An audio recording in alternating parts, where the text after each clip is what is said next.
stays there.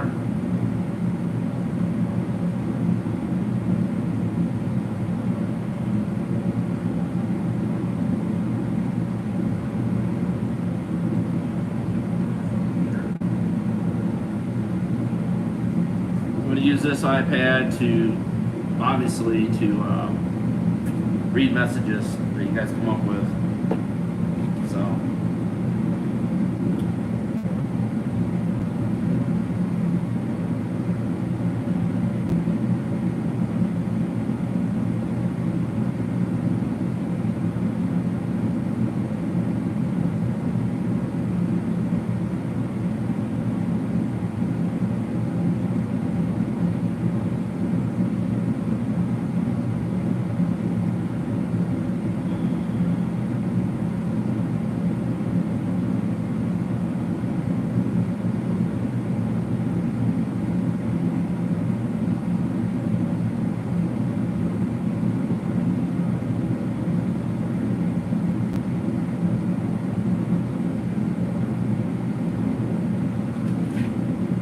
Waiting for some people to log on. We're going to talk about the update kits, nodder sales, trying to clean out some parts room. Put my glasses back on. Forgive the bounciness. I'm trying to set up an iPad to hold, so we're going to talk about the IH update kit. This. Whoa. Okay, we're going to install one of these tonight. Again, let's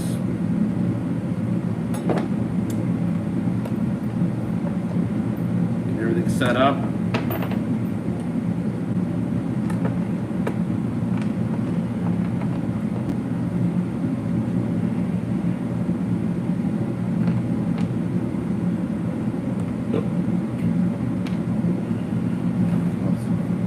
Spacers there, that's for sure. So waiting for more people to log on. We'll get started. We're going to talk about the nodder sales we got going on. So, yes, sir. Well, kind of a cloth screen shirt. I don't know where I got it from, but I got it from somewhere. Rachel, if I can get an Allen wrench for these. Here, take one with you.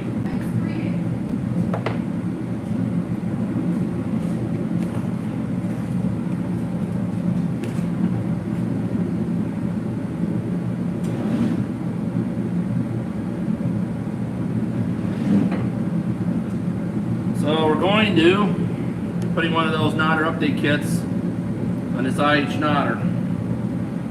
You see the old tension plate here and the old one blade razor blade knife. I took this off a parts baler. That's what I deal with a lot. People have got questions about how that kit goes on. We're going to do this a little later. We'll talk about the nodder sales. This is an early IH nodder. This would be off a 45, 46, 37, 47, 56, 57, 55. The casting's a little different right here. That's why we did the slotted holes on the bracket, so you can change that in and out, because some of these castings are a little bit different on the ends. But basically the same nodder style. This one has the double nut tapered lock gear fit. This allows the twine disc to be changed the timing. On your early balers don't have that. So in order to change the timing on this disc, you got to put shims on the bottom or the top of this worm gear to move it just a little bit and get a precise adjustment. Need a separate table so we can set that iPad on it. We're talking about our John Deere nodder halves. We have completes. We have just the frame itself with all the parts out of it. This will fit a 14T all the way up to a 347, 24T, 214. The heavy duty nodders that came on the early 14Ts, do have a few of those. If they, you guys get a hold of me tonight, I will let those go for the same price as these ones here. And they're just a heavier casting. I had the first number wrong. It's 1/8, not 3. So, okay. Can I get another table, please, set up so it stops this bouncing with the camera. I'm trying to think if I can move something before going downstairs. I doubt it. Let's give us a minute here, guys. We're getting set up. I'm reading comments. They're coming up on here so I can read them because I can't get them on display. I'm doing this live.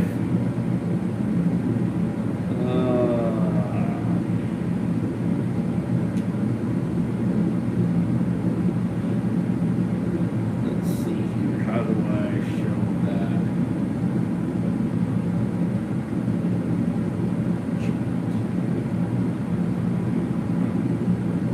Still trying to figure this out. I guess the chats will come up when they come up. Not sure how that works. I don't know how to get the chat up on this, Rachel. Show me again. This is why I work on balers, guys.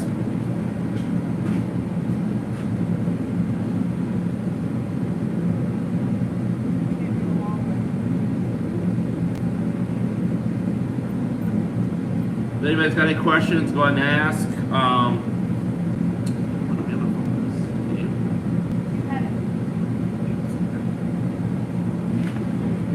This is our baler phones, guys. Just a simple cell phone. It leads to a bunch of them. As you can see, that picture on there, that's R&S Ag Service. That's our Super 77. That off there. You can see. That's our logo now. So if you guys text me, the phone number in the description, I'll try to answer your texts on there as well. Like I said, this is an IH nodder half, and we're going to talk about that. We're going to do an install of an update kit. So this thing's still flopping all over, Rachel. We're still getting set up here. We're trying a different area inside. Moving it a little back. Rachel's trying to experiment here. Can't say what I was just going to say. You're going to have to put a board or something through there. Okay. She's working on it. Nodder halves are on sale, guys. 14T all the way up to the 347. Now the 8 series balers have the cap. The nodder shaft's a 1/4 inch bigger. So Rachel's moving me up. That's not gonna work. Let's put her in against the blurry. I think that'll work. I don't know. I can't see anything now. Oh, I guess that works. So these John Deere nodder halves, if you want the bare frame, they're obviously cheaper. They'll be like $400 for just the frame, no parts in it. To get ones with the bill hooks, everything, and they're tested, ready to go.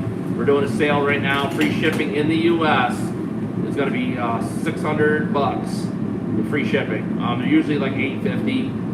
We're cleaning out my parts room. I didn't realize I had that many nodder halves, so when we're moving some tin work, I don't know how they got buried, but we got a bunch of these nodders, so good ones. If you want just the frame, you know, be $400 just for that casting piece. Can they hear No guts you? in it. I think so. Can you hear him over the salamander? They haven't hit the delay. Oh, okay. Aaron, can you hear me over the salamander, I guess? Yes, okay. Fine. I don't want him freezing out here. Well, I'll be fine. I got enough fluff on me anyways. So, You have a, my favorite, penetrating oil, okay, you have a little bit. free all. Good stuff. Not sponsored. We're not sponsored by them. Just a really good product. Okay. Let me know.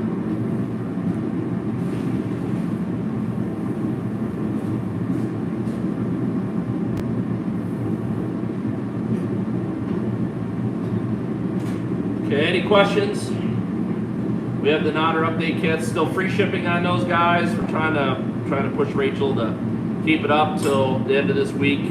So I don't know how I'm gonna win on that one, but I'm trying. So tension plates, the updated knife, the new stud kit, and obviously our flange nut, and lots of these little spacers and washers. You guys will probably see in the video. Set these right here.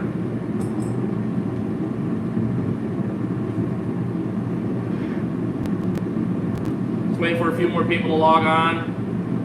If anybody's got any questions, remember in the description is this phone number's in there. You can text it. Video call isn't going to work because by the time you guys get the delay through and I'm talking to you, just text through here if you can, or after the video's over, you can contact me if you have questions. Any other used parts you guys need, we're going to do some free shipping on like the pickup bands, stuff like that. It's kind of oddball. Small gear sprockets, if you guys need any of that stuff. Like I said, I'm trying to clean that parts room out. I'm about a quarter of the way there. Didn't realize how much stuff I collected over the years. Collected a lot from my dad. It's actually my dad's old place. I guess it used to be where they milked the cows. We had like 4 or 5 cows. It wasn't like a dairy farm. But I turned it into a parts room. Filled it with a lot of stuff. I mean, there's a lot of tin work. So if you guys are looking for like certain items, I think there's slip clutches for the Otters 14T. There's slip clutches for 14T, the front slip clutch on the PTO. There's quite a few of those used in there. I even got 2 of the original 14T slip clutches that have the sprocket made right onto the slip clutch. And they all have good splines in them. I try not to keep anything that doesn't have like life left into it. So, but anybody got any questions about the kit? Yeah, so yeah, I'm gonna try to answer some questions. But talking about, we had a farmer stop in yesterday. Can't remember the gentleman's name. He's working on a New Holland 80. So if anybody knows of any parts New Holland 80s, he needs some twister pieces. They're like it's called a guard shield, where the wire comes over the top of the twister unit itself.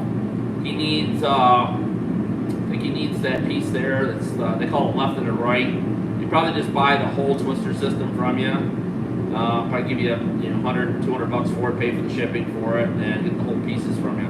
So if anybody knows what's a New Holland 80, it looks like it's kind of like a 77, but the flywheel's on the heavy side of the baler next to the tire, but it had the same twister system as an 87 New Holland. Excuse me, and that is a wire tie baler. But I'm waiting for some more people to log on. I'm going to show how to do the update kit. This onto this knotter. Of course, I've only got one knotter here. I pre-soaked the bolts. This knotter was on a baler for quite a while, as you can see. I do sell these knotter halves. And remember, guys, when I talk about the updated knotters for the early IH, this is the one. It's tapered lock gear. So you take these 2 nuts. I back the one all the way up. I take the other one to the top. I usually have to heat this just a little bit with a MAP gas torch. You just tap on the hammer lightly, the gear pops free, let it cool down, you adjust your twine disc, get your timing, reset the nut back down. I usually use a 3/8 impact like a Brower or Milwaukee, whatever you want to use, Snap-on, Mac, and lock that first nut back on, and the second nut locks that first one from backing off, and hold your timing. These will jump time, they will slide, the twine disc. When people let it, like the knife gets dull, and a bunch of twine winds up in that disc, you gotta take it apart, you gotta clean it, because if you don't, you can reset the timing all you want, and once it goes a few times, it'll start, this, like I said, it's a tapered gear, it will slip on that shaft if there's enough pressure. Let's see here.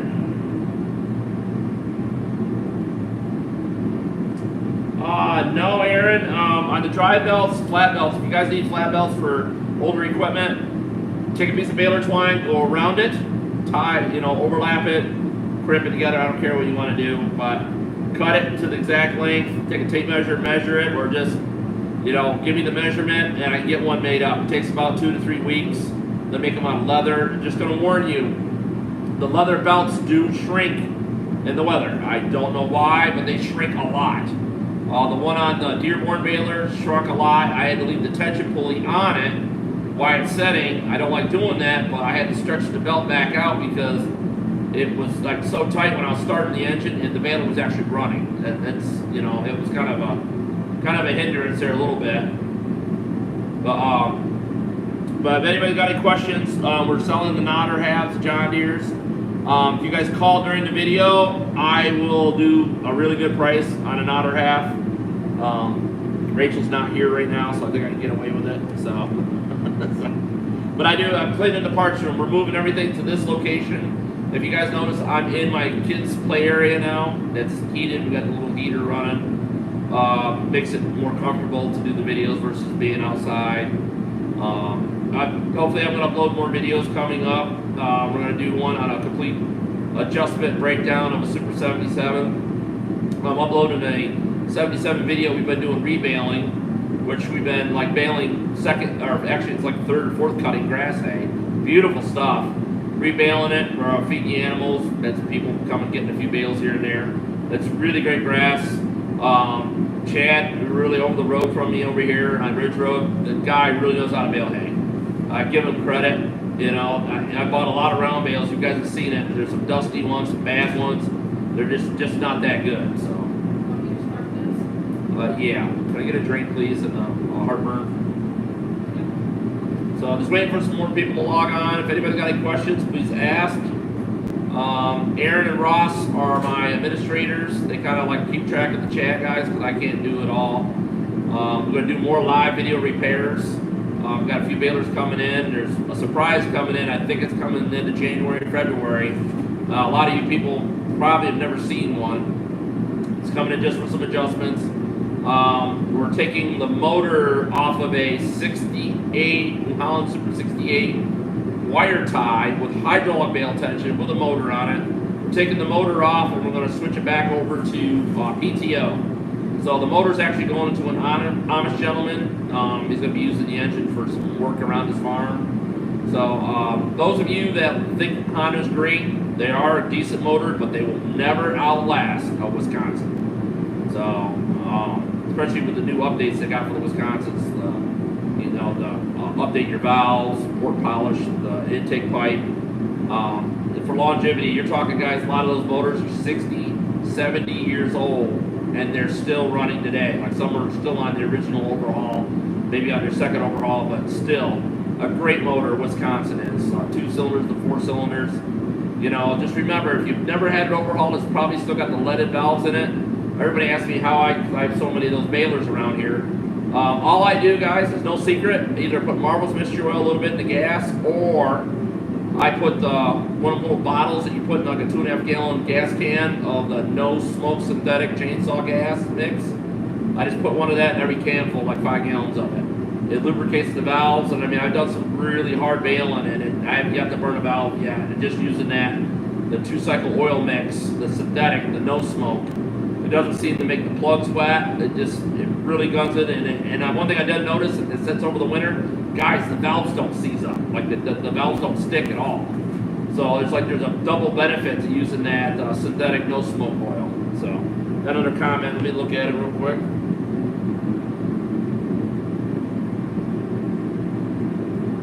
Well, Aaron, the problem is like that is kind of true. You got to remember on the V4s.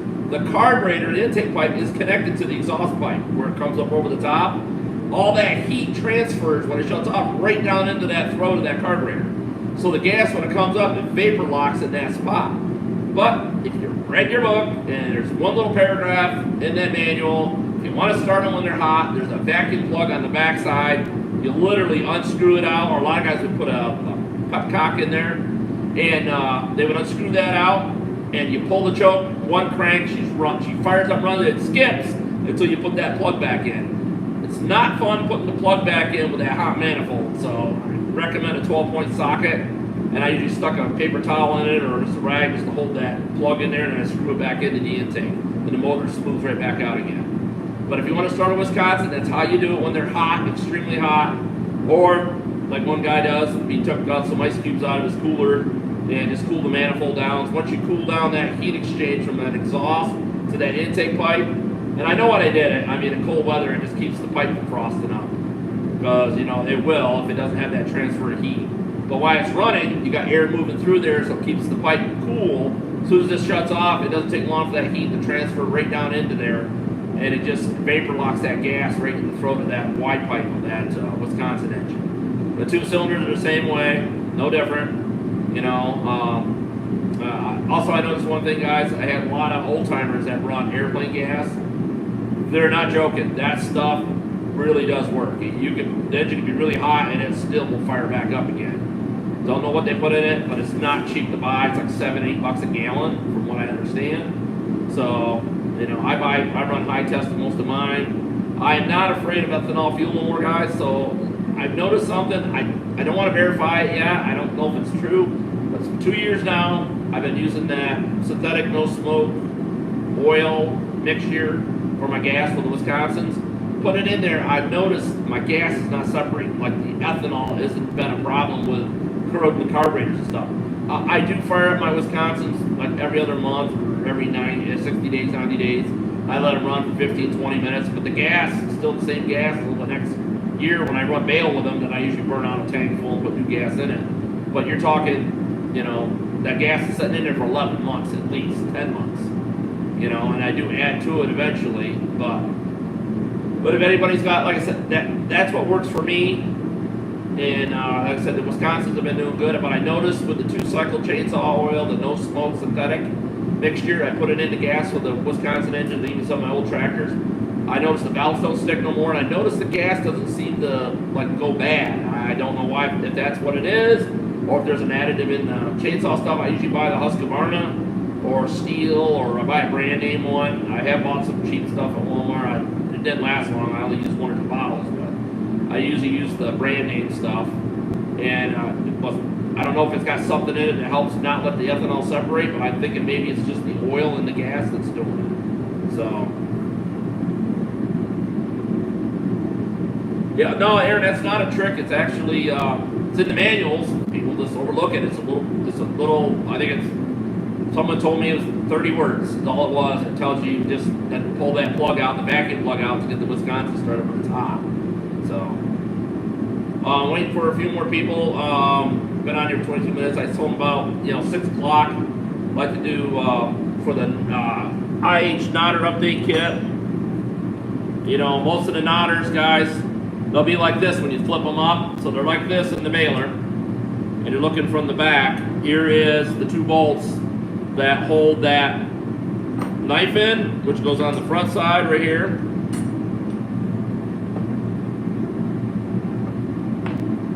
Well, that's true too, Aaron, but that's one tip that was in there, which I couldn't believe was in there. This is the tension plate. That goes on the back side. So this is the problem with the original kits. I don't care if it was my kit or Internationals. When you go to adjust your knife, like to get it so it cuts properly when the point disc turns, is you got to take these bolts out, and when you do, there's shims, and this plate is under pressure. So it wants to kick back. If you take your bolts out, and these holes don't move at all from the bolt holes that are in the casting, this is bad, because they should move to where you don't even see the bolt hole. Or it should be barely see the edge of the bolt hole, because you're supposed to put a punch into that right there. See that top hole? You put a punch in there, and you pull this back to line those holes up. Well, now you got to hold the bolt for this, the shims on here, the shim it, and then try to re-thread it in. And then if you didn't get the shims right, you got to pull this back off, and you got to fight with this again. Once you get this on, you put these studs in there that I have made, and you see the little Allen wrench in them. You thread them in. Well, now you got this. So now when you want to put shims on it, put 2 or 3, let's say we're going to put 4 shims. Usually that's about the normal 4 to 5 shims. Put 4 shims on there, well, look at this. On and off. And you never have to mess with the tension plate. Goes on, get this flange nut, put it on there, thread it up, you check it, make a couple bales, say the knot ain't quite cutting right. You just back this nut off, and you put more shims in or take some out. That is revolutionary, guys. That makes this nodder like the simplest thing to work on now. The adjustments are simple to do. The washers are all same thickness. Sometimes I made a sand one down because it would either cut it too much they're too early or not early enough.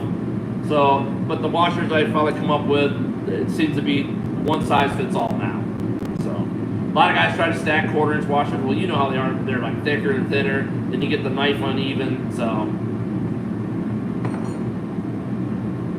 pile this all there. So I'm just waiting a few more minutes. It's now 6 o'clock.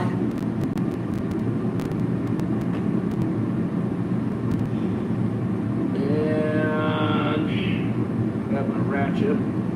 I think this is 7/16. Trying to look at the messages, guys, gals.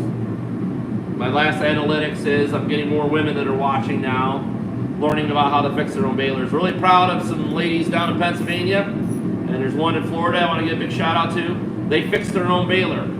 I got them the parts, I walked them through it, we did a live internet, and I just want to say big shout out to the ladies, because guys, it's not only a guys thing no more, the women can do it too. You know, it's really nice having somebody when you're doing live internet feeds. Guys, the internet costs me more. Like, I got real good internet now. We got it installed. Big shout out to Barber Farms who have purchased the internet, helped me put it in. Just want to shout out to them. Great guys. I didn't get paid for it. They just took care of all the equipment that got installed. So big shout out to Paul Barber, Nate, as well for installing it. Very, very great. Both great guys. Great guys. So I'm going to show you guys. I'm going to take this apart.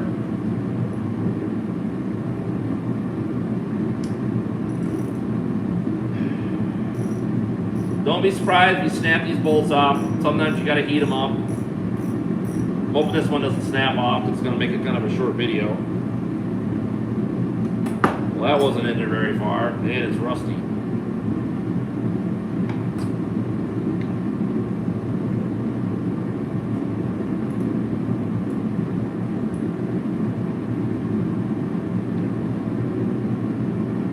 Oh boy, that one don't feel good.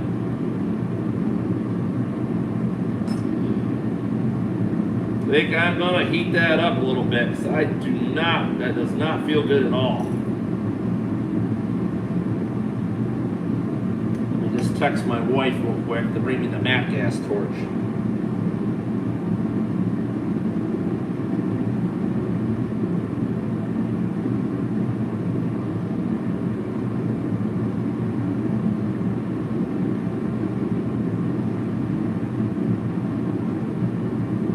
So I sent her a text. I'm going to heat this up because if you twist them off, then we got to drill it.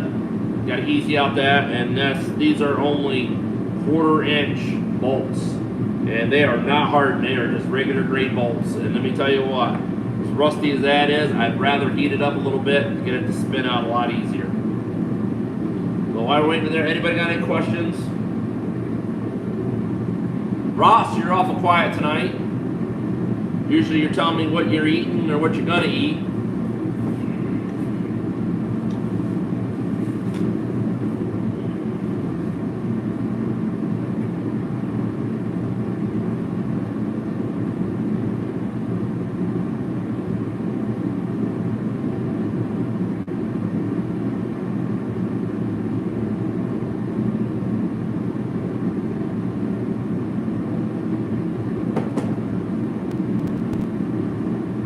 I just got a bad feeling that is going to break off in there. It's just, that bolt is really, really not wanting to move.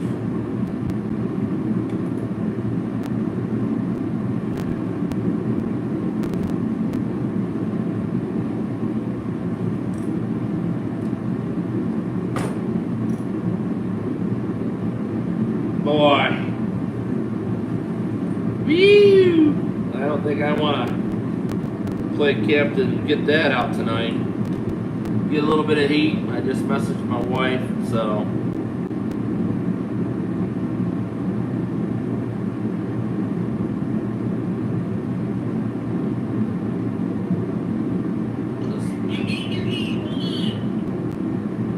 I need the torch. Thank you.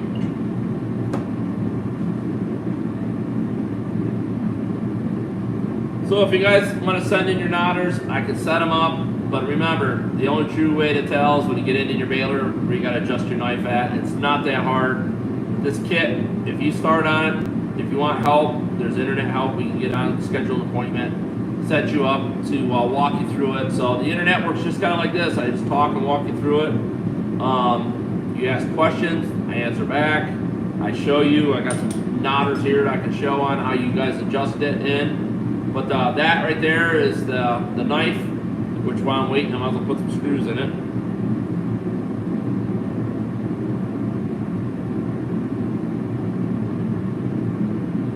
These little tiny screws are always fun. Make sure you guys like, share, and subscribe, and hit that notification bell. I don't say it enough, I guess. Gotta check for it. So one screw goes in from the front, and there's one that goes in from the back. The one from the back actually holds the blade on, and this stud's sticking out so it holds the blade itself. Let's see if we can make a fire.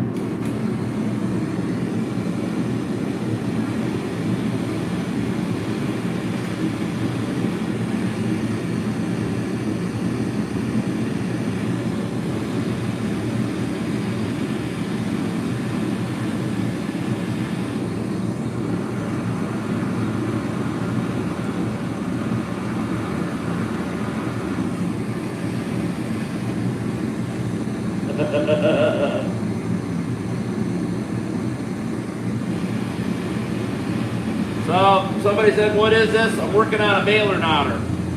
International, this would be like a 46, 37, 47, 56, 57, early 430s, early 420s. You can put this knotter even on the new balers if you want to. We've got a bolt that's being stubborn. Just going to warm up this cast iron a little bit.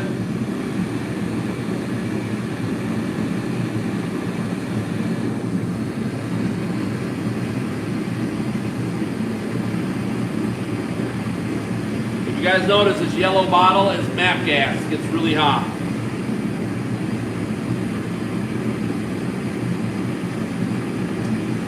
Takes a few minutes to get that bolt good and warm.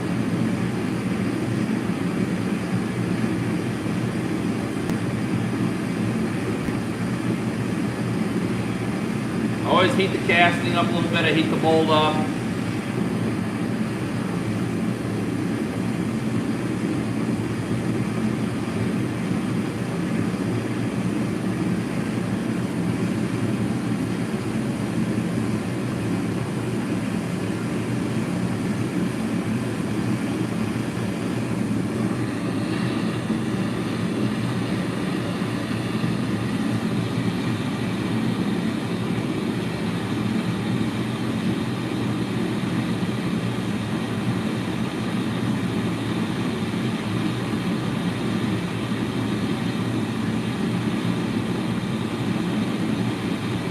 Hey John, I don't know what you're mad about, but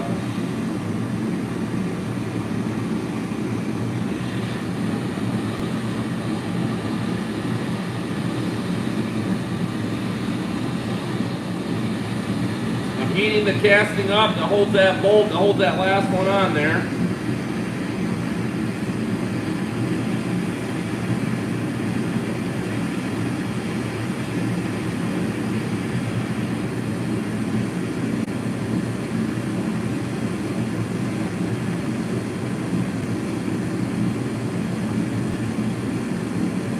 I always use MAP gas.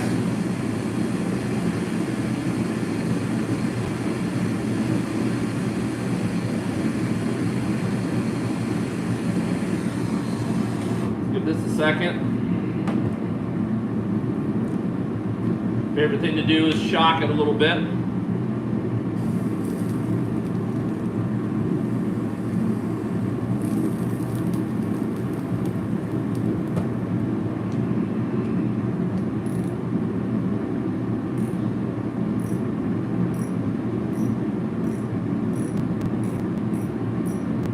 Just want to get it hot enough, not red hot, but hot, and then you hit it with the water and it just causes that contraction between the hot steel and the cold steel, and makes that rust break loose. I am not grabbing that with my fingers, or that'd be an interesting video. And you can see, dropping all the pieces off with these washers. And as you guys can see, that tension plate hasn't even moved. You See those holes? They're still lined up, both those holes. Now, that plate's been shot for a while.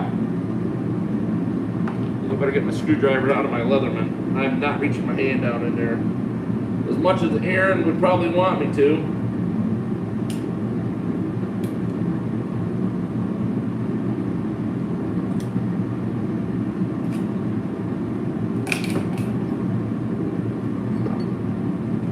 Yeah, that is definitely shot.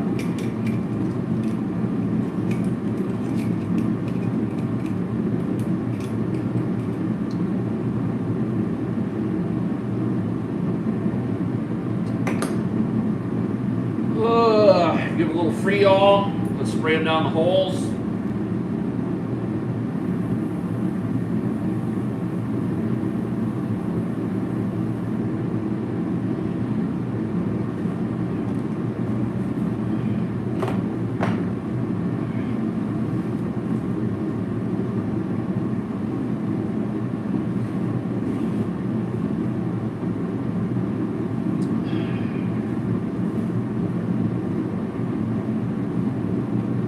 What I'm going to do is, because these studs are harder than the original, I'm going to thread them down through the holes to make sure, kind of clean them out. A lot of times I like to use a tap, since I don't have one with me.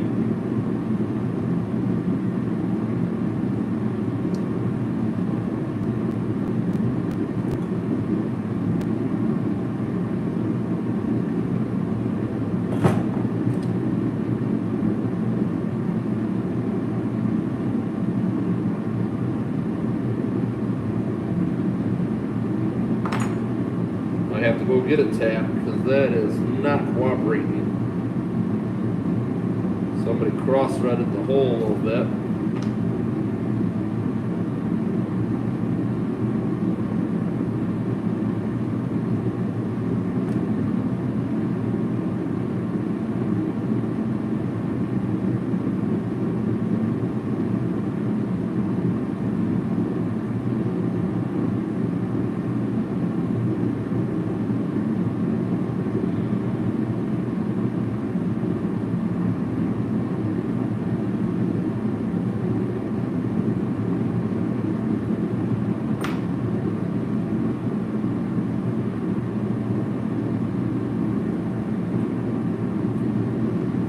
Crud down in there.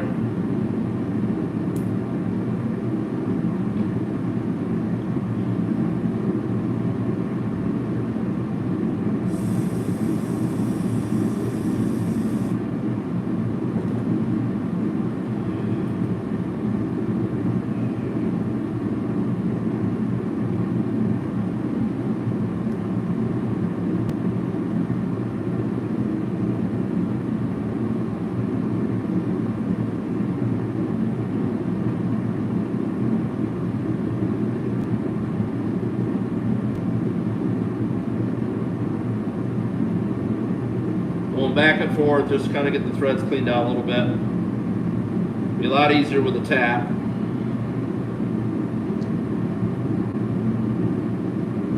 Do not do this with a soft bolt like a grade 5 or regular standard grade 2. You will break it off in the hole and you will not be happy with yourself.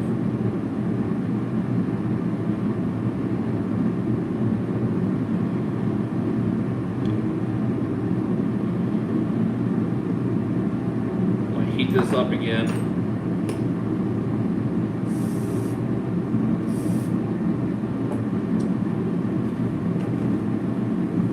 And in a second, I'm going to message my wife to bring me the taps up.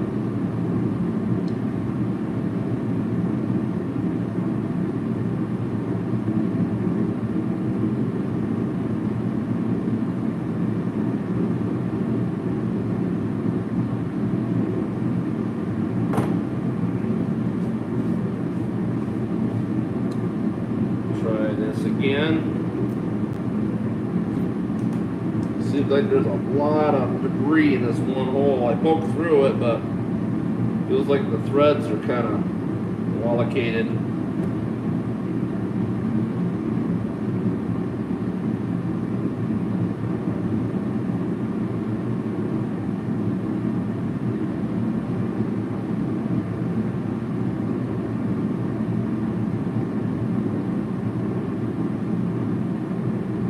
almost through. This one is.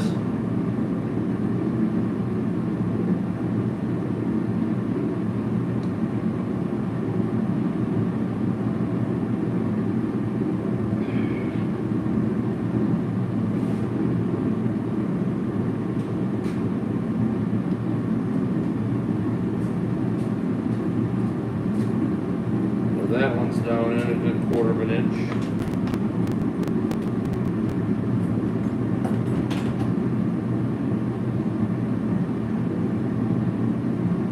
I like to have them thread down in at least a 1/4 of the stud down in. Some of the earlier balers, you got to thread them in a little farther.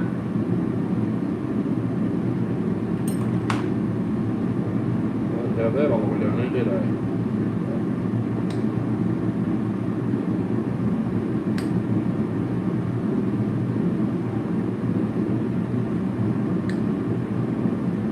There feels like I really need to run the tap down through it. Well, it's still getting about like that. That much of the stud was down in there, which is fine. As long as when you swing the knotter down, these sticking out, doesn't hit anything. It only seems to bother on the earlier balers. Later ones is not an issue at all. Because like at 45 to 55, they got that like an L bracket cast iron piece, and the studs like to hit right there. So, but you don't want to thread them in too far, because you do have this twine disc cleaner in here. Wow, it's pretty warm. See, I'm moving that there. I don't know what that was. Something went down.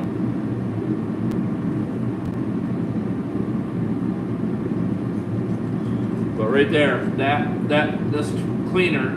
If you thread them in too far, it'll hit the back of it and push it in and hold it in. This is supposed to free flow. So just make sure when you adjust these studs in that you don't push against this, that this still has lots of free play, which is going quite a ways actually.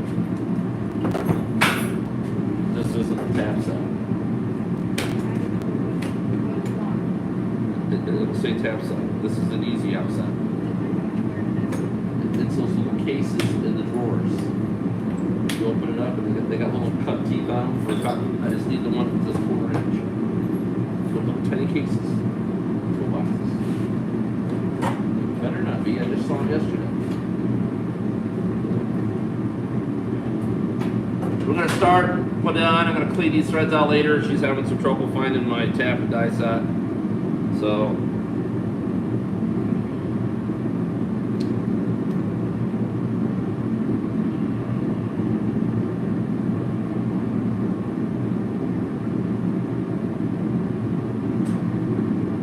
In.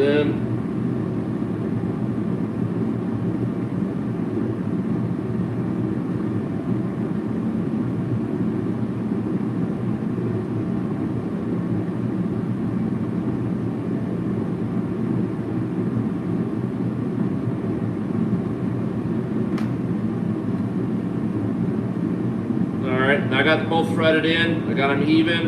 I'm going to check the threads one more time. Oh yeah, you got a good 1/4 inch. A little over 1/4 actually.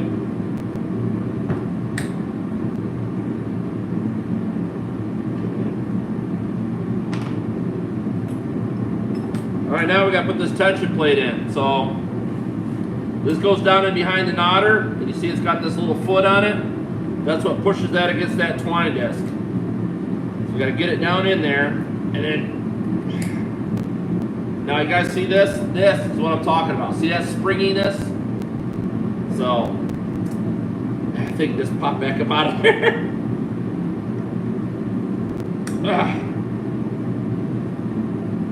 These are not fun to put in. This is why when you're adjusting the shims, it really stinks.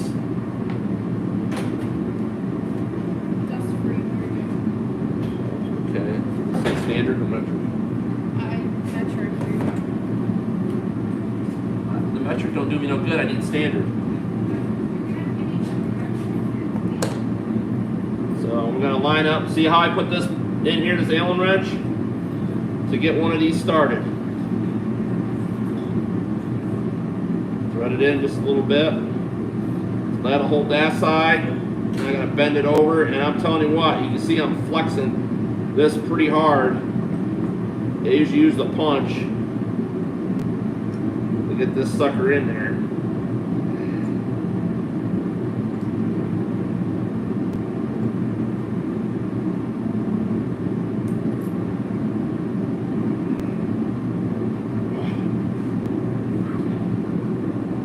That thing is brutal.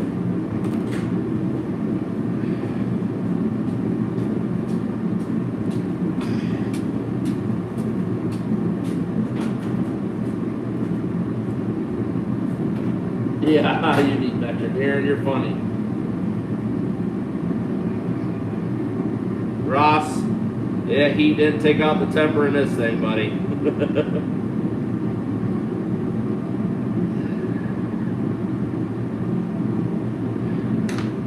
Okay. Now, like I said, I usually do 4 shims. Some people do 5. So we're going to put 1, 2, 3, 4. 4 on each post. Okay, that should give us quite close to the adjustment we need. Now, I have one of these brackets. I was putting the blade on. You see I got 1 screw in it. See? 1 screw in it. So I'm going to put the other screw in it. Every kit comes with a package of razor blades.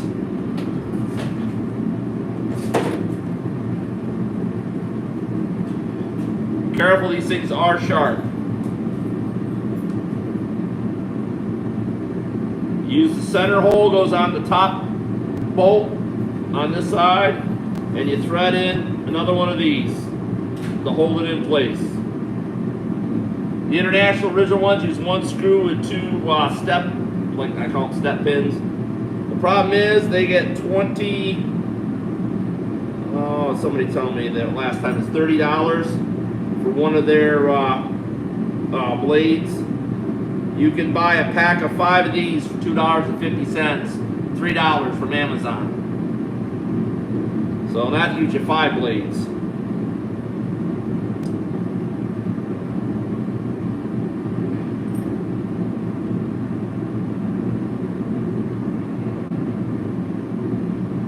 So you just tighten it up. You can see. Then I'm just going to snap the top of this blade out. You can use vice grips, pliers, whatever you want. So I just got to grab the top of that blade as close as I can. Just got to wiggle back and forth. There you go. And then there's the piece of the blade. A lot of guys will do it the other way around. They'll put it in the top hole, center it down. Doesn't matter which way you put it, as long as you snap that blade off. Now some guys leave the blade on there. Not great idea because it'll cut both strings. You really only want to cut the lower string, and the other string's supposed to slide out. But some guys get away with it. They leave the whole blade right in, and as long as it doesn't stick out the bottom. Because if you go to close the knotter down, it'll break that blade off and it'll leave you a chunk where the twine won't cut. Put it on.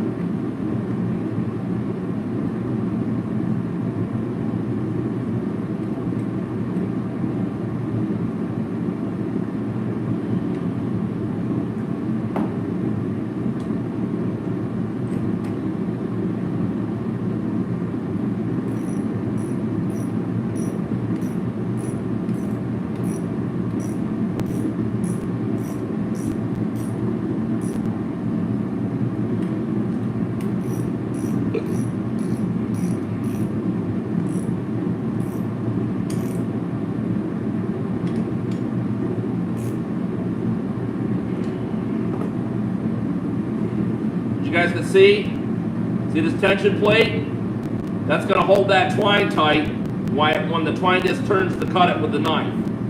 When these are weak, like if you took a piece of string and I held it loose, I don't care how sharp your knife is, it ain't going to cut it good. And now if I put some tension on that string and that knife comes across, it cuts it right perfectly clean. So a lot of the time problems with internationals is that tension plate. That's why I made them a gauge heavier. It's not fun to get one in, but when you get them in, so right now I'm looking at, I think I got 6 years on my first set that I made, tension plates.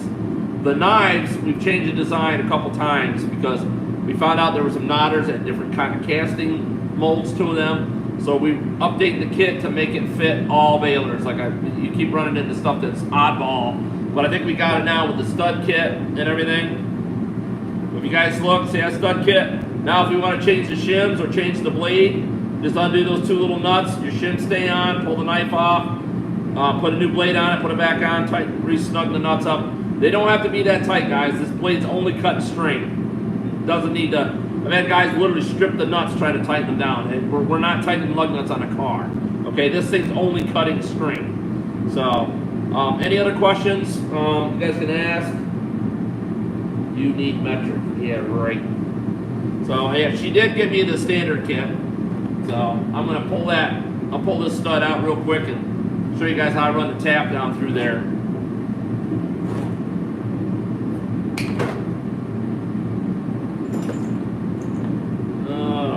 Is that the one I need? 1/4 by 20. Oh, let's see here. What one am I going to use?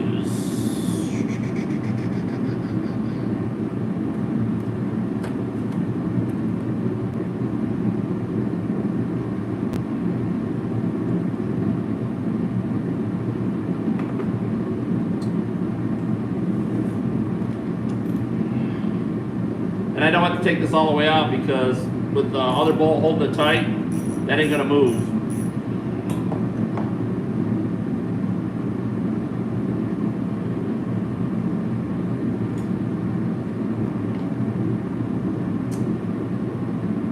Allen wrench.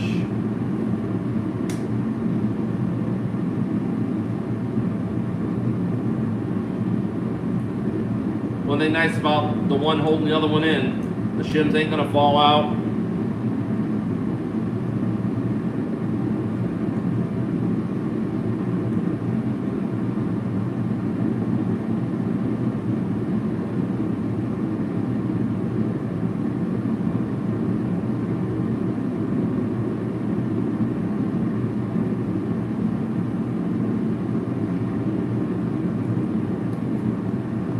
It does not want to let that start even.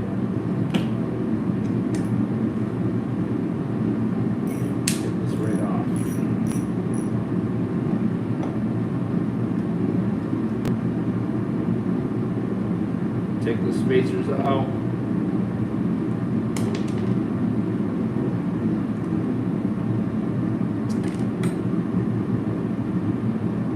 Yeah, I'm going to take both of them out because it twisted just enough to make the hole off center.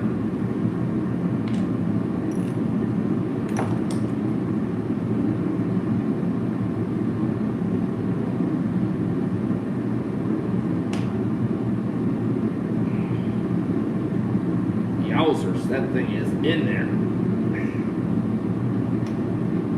That's one thing nice about that. It gets stuck there. There's a lot of pressure on that plate.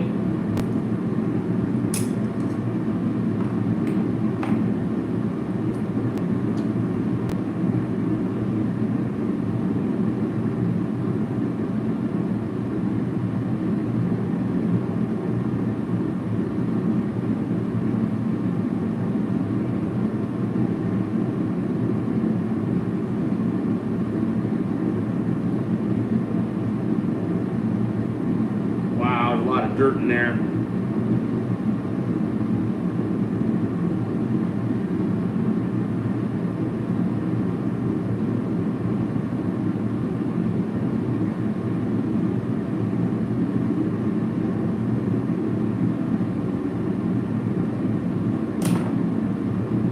Whew.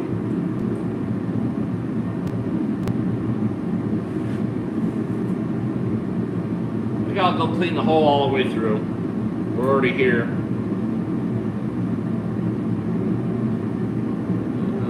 Get her started straight. There we go.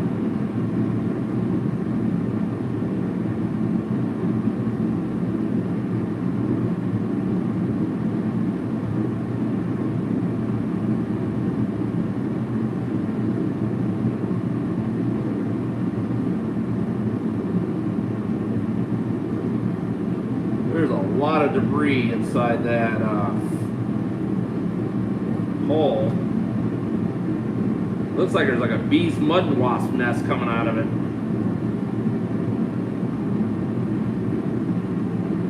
Probably Aaron come out here and stuff this in here for me. I remember what baler I took this off. I think this off I think this came off of 47.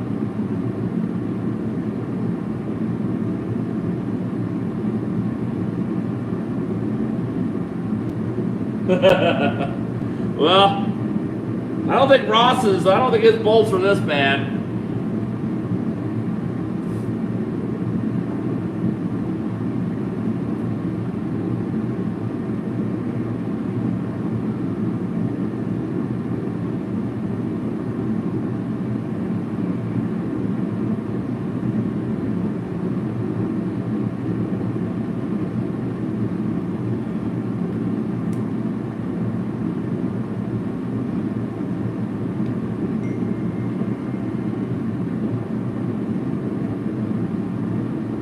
Funny you mentioned that. I haven't heard anything on Ross yet.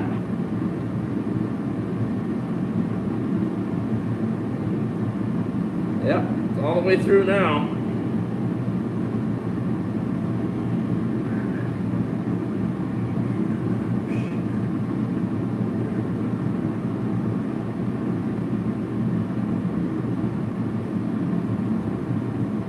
Look at that. Looks like mud wasp almost.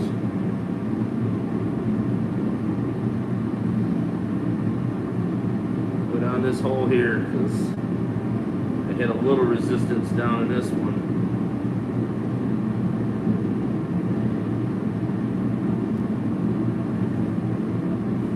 Well, this one's getting a lot of resistance.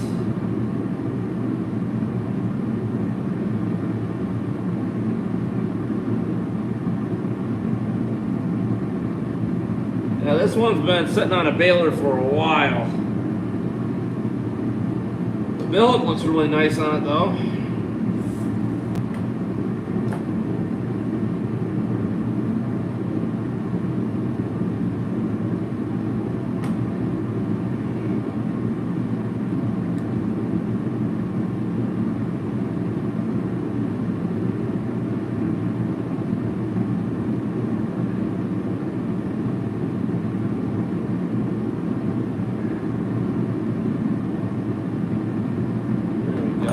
Flush the holes out a little bit.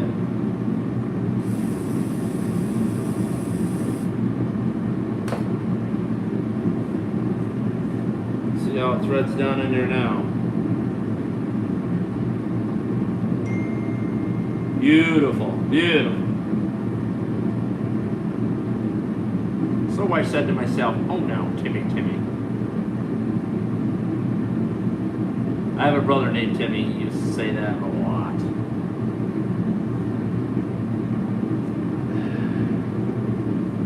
Okay.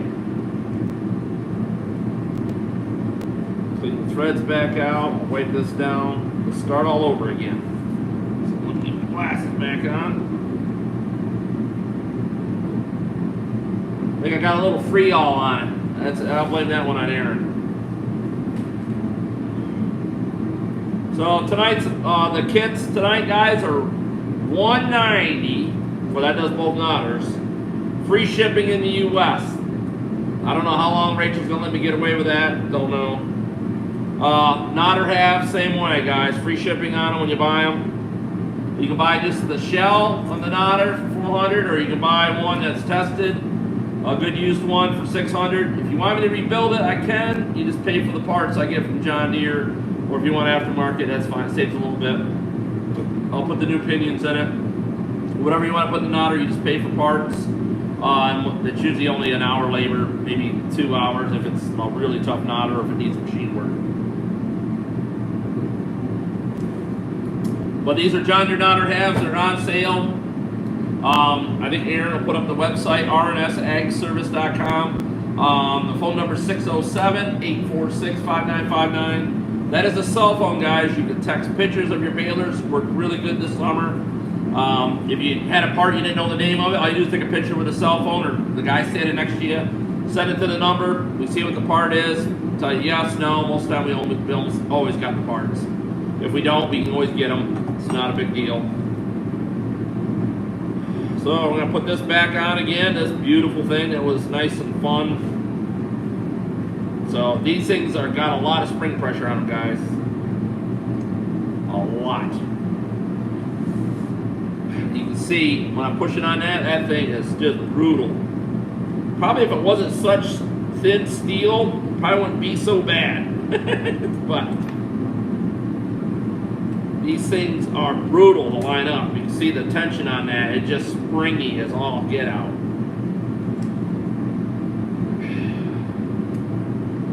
Come on, you. That's why they put that third hole in there.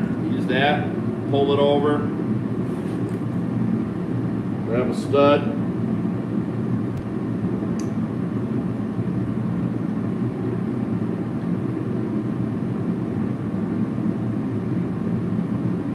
Got one in, pry it over. Now we use the one stud to pivot on.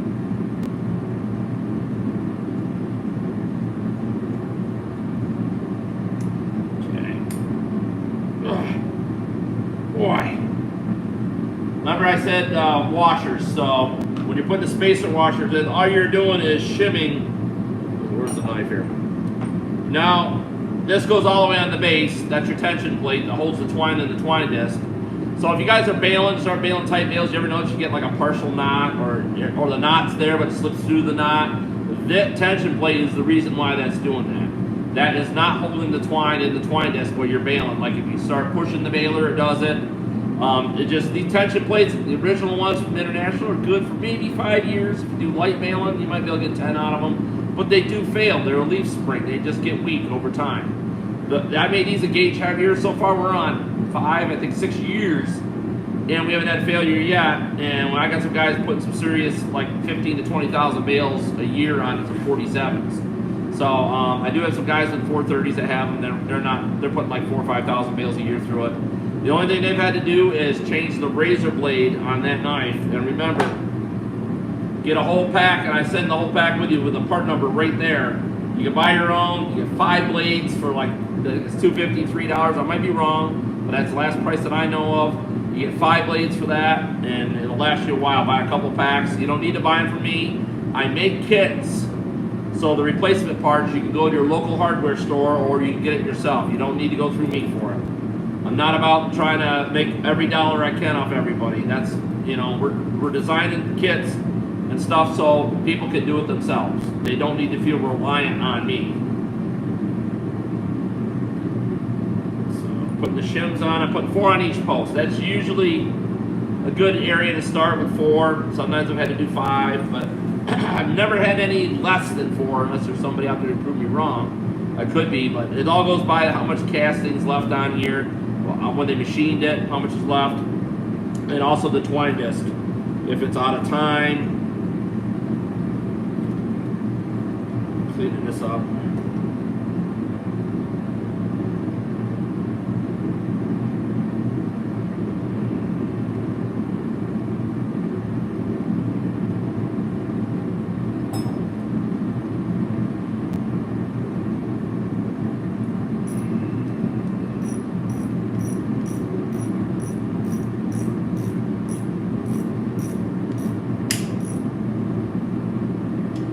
Just snug, guys. They don't need to be super tight. You're just cutting twine. That's it. Snug. See them? There's lots of adjustment here on this. Like I said, this got slotted holes so you can move the knife in. You see it's pulled away a little bit. I can loosen that back up and move that over. The tension plate, you look and see, I cannot pull that with my thumb away from that disc. The original one, I could pull it, I could bend it away, it was just really weak. And that was this one here. This is the original tension plate. It's pretty crappy. As you can see, it had an old piece of twine still hooked to it, see it? Just curious.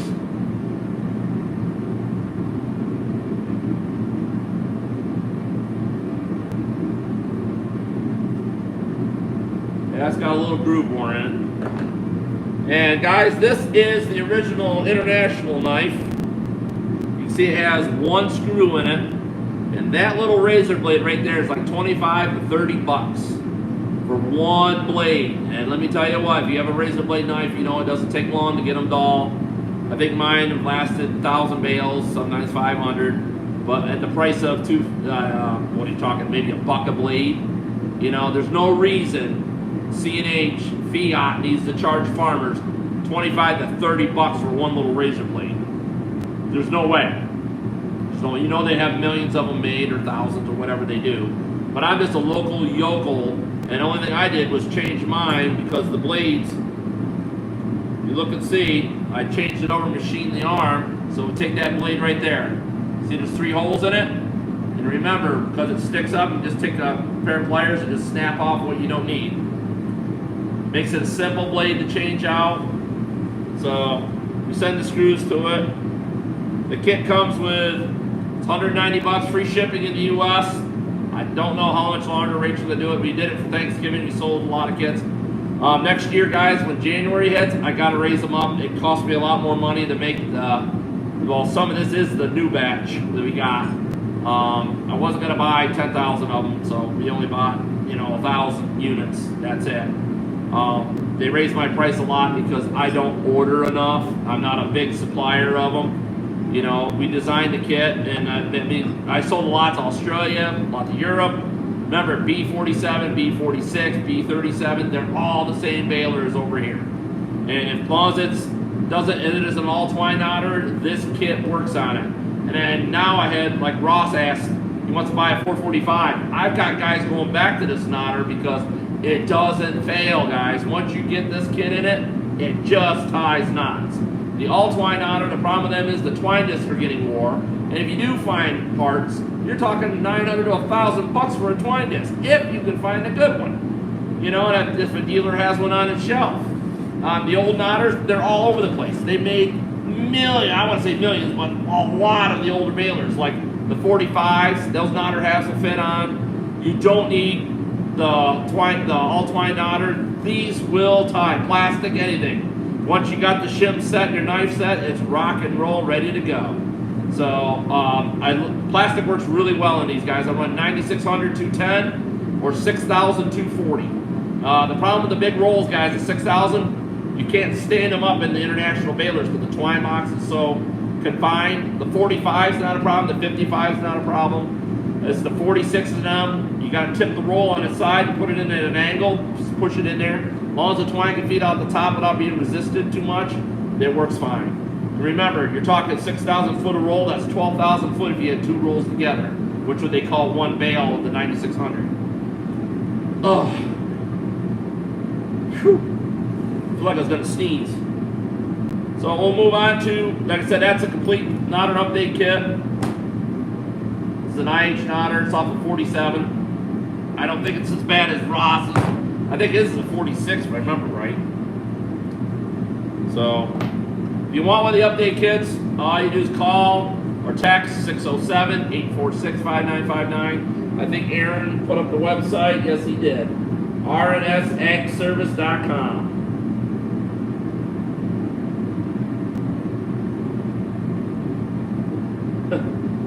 Thanks a lot, Ross. You probably didn't, but that knotter been sitting on that baler for a long time.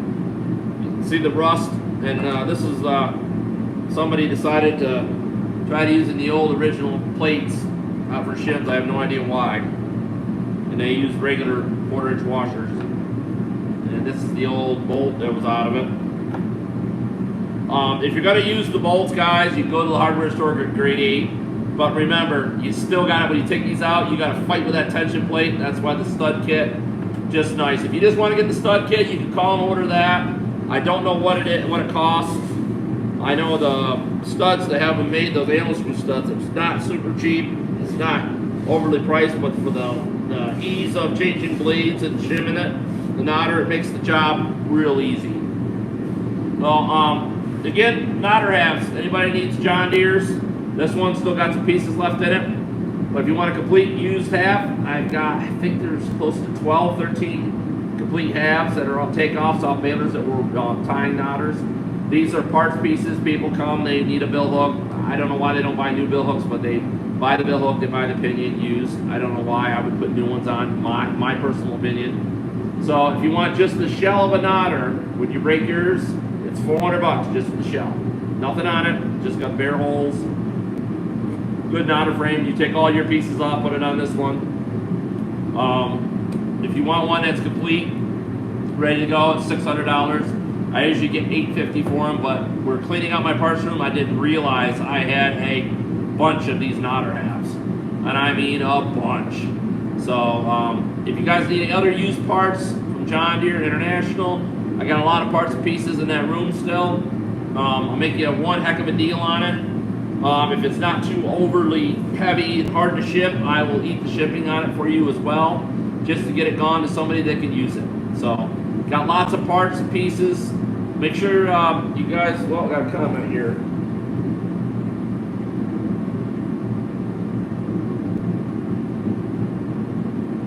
Yeah, Ross, you're very right. Yeah, you do one at a time, yeah. International baler guys are great balers. You talk to Ross and all the guys that I've adjusted these balers for. They don't take much horsepower, and they do have an amazing capacity to them. The pickup head's kind of narrow.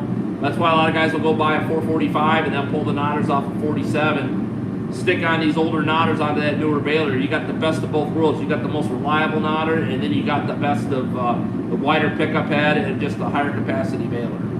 So, but the reliability of these is amazing. They're simply to adjust.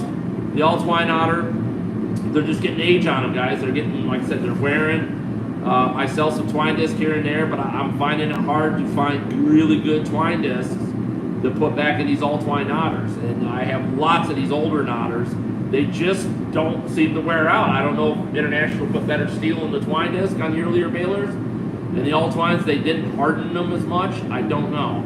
But until we get time or the demand gets high enough, I might start remaking those twine discs for the all-twine knotters. But if you're looking for a really cheap baler that's going to be high capacity and you're really going to like it, the IH is the way to go. I mean, they're not real cheap out here no more because I can fix them and most everybody learns how to adjust them. You don't need me no more. You can figure out almost everything with the baler. The greatest thing about an IH baler is it does not leave the clippings of twine on the bale. You don't end up with all those little fiber pieces all over the bales. People absolutely hate that. It doesn't. It leaves the tail of the knot on the knot. Great knotter design. Kloss does the same thing. And I think Massey Ferguson 124, 120s, same kind of the same principle. They don't cut that tail off the knot. So it's kind of a nice design, not having a mess all over your bales. Especially when you're selling hay. So, if anybody got any questions, I'll take some questions now on any parts, pieces you need. This is just a small sample. I wanted to show the knotter update kit, the install on that. That's an IH knotter. It's off of 47. So let's stand these up together, I guess.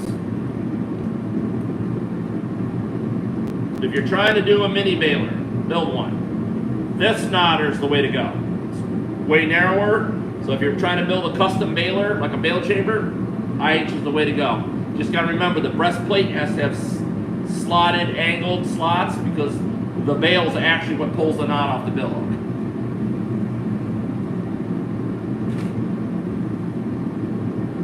Yeah, that Ross has a great point, guys. International balers are gear driven. So, like your New Hollands, chain jumps, bang, it's out of time. Got to retime it. John Deere, same way. International is shaft driven, like there's gears touching together.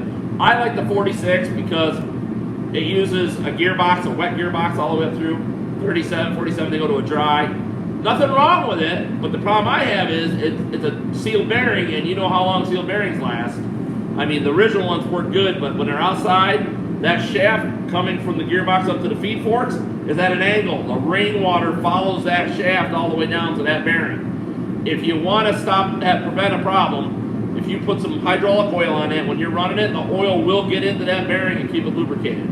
Not going to say it's going to save it from destroying it, but it's going to make it last a heck of a lot longer. And if you buy a replacement bearing, make sure you buy one that's greasable to put back in there, or just change the bearing out so often. I do have a timing video on how to time those balers. It's not hard at all. You lock it. There's 3 timing marks on that I come up with. Makes the baler simple. You just put your new bearings on, your shafts. But yeah, if you buy an old International baler, just oil the roller, the seal bearings. That seal on there is like a thickness of a rubber band. In about 3-4 years, guys, that thing's dry rotted. It's letting water in. So if you keep oiling even a seal bearing, it'll keep it good for a long time. Nice clean hydraulic oil, really thin oil to get in there. And yeah, like I said, just if you guys are oiling your gears, nothing wrong with the dry gears, the open ones. Just keep them cleaned out with a screwdriver because the dust does collect and it does build up. And pretty soon the teeth are pushing each other out because they're getting material build up in between them. So, any other questions? I got the iPad here. I can read your guys' comments on. Aaron, you're not going to chime in? Everybody, make sure you like, share, and subscribe. Share the video. But like I said, if you want some good used parts, I got lots of parts for 2414T. I got a couple complete balers for sale. Make somebody a good deal. My wife's after me. I got to get my numbers down. I got like 40. Well, now I got 40 now, but there's like 34 balers left around here. I'd like to really find a home for the Dearborn baler. That's on Facebook Marketplace. If you search the New York area for hay baler, it's got a 4-cylinder Wisconsin. The motor starts, runs phenomenal. The baler ties phenomenal. It's set up for plastic. There's a live video of us working on it. I really want to find that baler a good home because it deserves it. It works really, really well. The only thing I haven't done to it is it could probably use the plunger knife sharpened. And remember, guys, everybody's like, where do I get parts for it? There's really nothing on it that's going to break. I mean, maybe the needles, but the plunger stop on that is so heavy duty, I doubt that I'd ever break the needles. If you guys, the plunger's simple enough, it rides on literally 3x4 wood blocks, hard maple. So you saw your own blocks and they got little adjustment screws.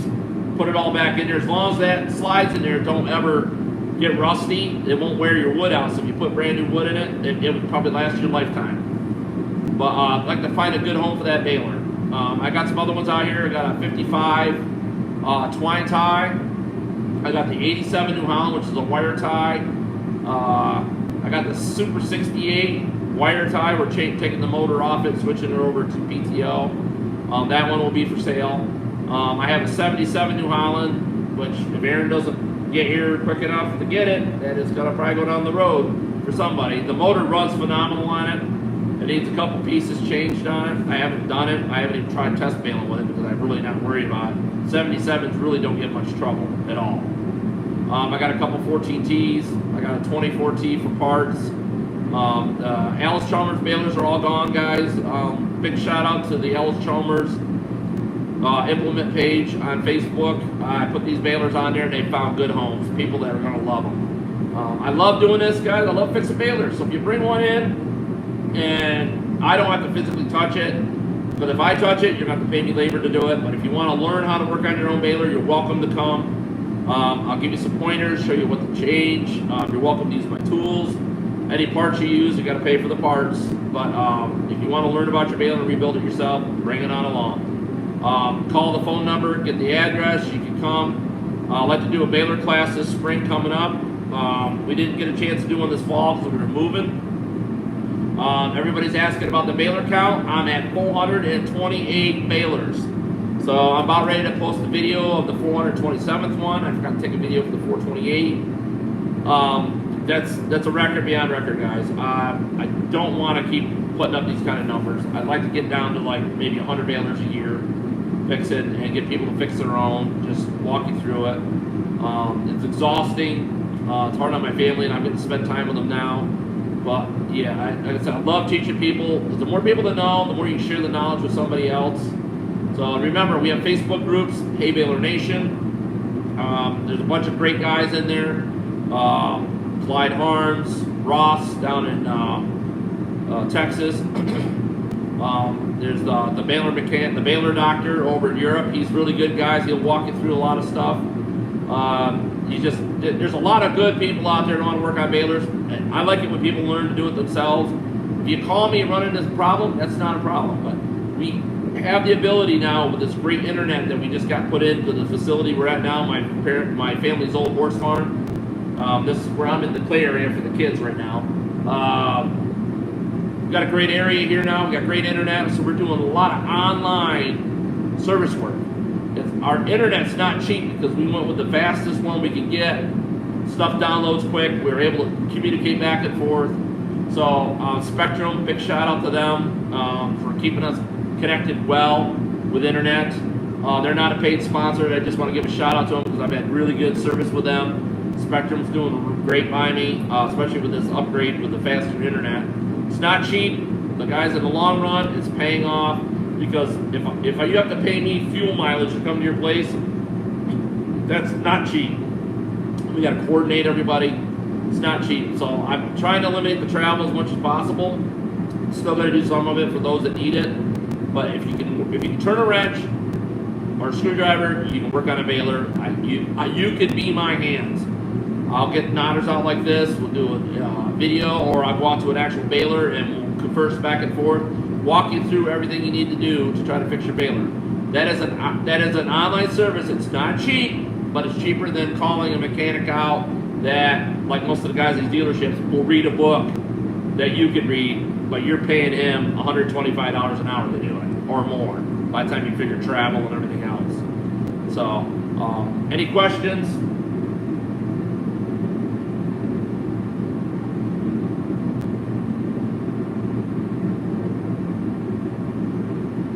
Ross says another thing, next to a John Deere pan kicker and an IH kicker baler still makes a substantial bale. Hey Aaron. Rachel saying the dinner's ready. But it's up to you guys. Remember, like, share, subscribe, hit the notification bell. We're going to do a lot more live video repairs. We're no more editing videos on repair jobs, guys. You made it clear you want to see stuff done live. You know, it really sucks when you watch somebody working on something and then all of a sudden it gets to the part where you're struggling and all of a sudden, boom, it shows the parts in there and they explain it to you. No. We want to see all the bad words that came out. We want to see the finger pinching. We want to see how many tools you broke. People want to see what they expect to run into, kind of. Every situation could be different. But I found out through my analytics that people, when I did live videos, they want to see the struggle. They want to see it from the start to finish, which you guys have all got to do because you got to see me work on balers live from them not working to bringing them to life with their baling hay and tie-in bales. So that's what it's about, because if you see that whole process, you kind of know what to do. It kind of stinks when you get these guys, they always edit their videos, well, oh, I got the motor in, you know. No, we want to see that process. We want to see what you went through to get that to line up in that housing. We want to see when you fought to get the bolts in the motor mounts. You know, people want to see that. It's real life. Internet's better now, so it's life. Let's see real life mechanical repairs, not this chopped up video where it shows, oh, here's the bad part, here's the new one in the box, and here's the wrenches you need. And it shows them doing taking a few bolts out, and then they edit the video to where they're putting the new one in. Well, no, I want to see the part where you struggled to get it out, and like I said, my analytics proved to me the edited videos were the way to go. That's why we're going to do live videos of the live repairs on different balers. Like I said, we've got a big surprise baler coming in January for repair. So, my wife's bringing me pizza. Homemade pizza. Homemade pizza. So, set there. Any questions? I'll be getting off this video. I will have this phone on me for the next, half hour. If you want to call and talk to the baler man, the phone number's in the description. Aaron will pop it up again on there, or Ross will, maybe this time. Maybe I get Ross to do something else to be in the peanut gallery and picking on me all the time. But we got the update kits for the internationals. If you want one, you need one. Free shipping in the U.S. If you're overseas, I'm going to do you a solid. You just pay the exact price of the shipping to get it to you. So, call. If you need any parts, I got lots of used parts for John Deere and International. Got a lot of John Deere parts balers right now, so if you need pickup teeth, pickup bands. I had the pre-bent pickup teeth. They're still on sale, $4.25 a piece. For the pre-bent teeth, they're the ones that got the little bends in them. So 14 teeth, 24s, I don't care what it is, even the John Deere balers. You ever bale second cut and it keeps kicking the hay forward, makes like a mini round bale and pulls it in, or you get that beautiful light hay and it rakes it out the side of the pickup at each side, so you get these two little tiny windrows. If you want to stop that. I have the teeth to do it. The prevents.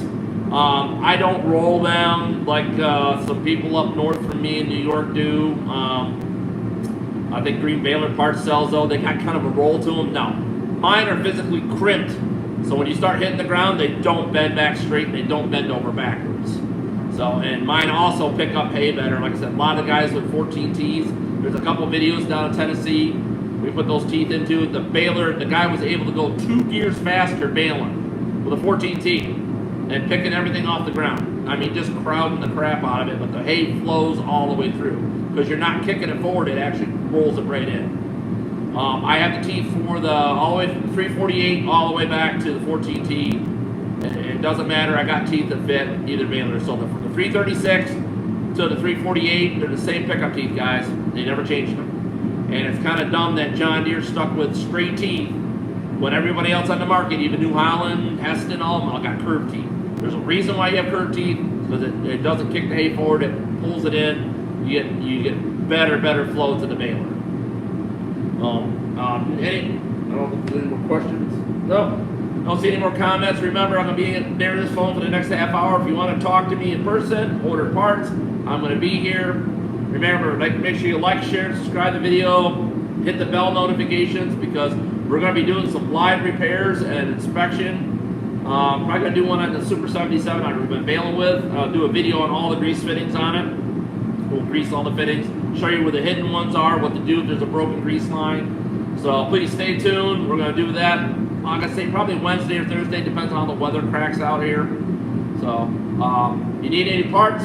R&S Ag Service, 607-846-5959. You guys have a great night. God bless you all. And I'll be keeping you in my prayers.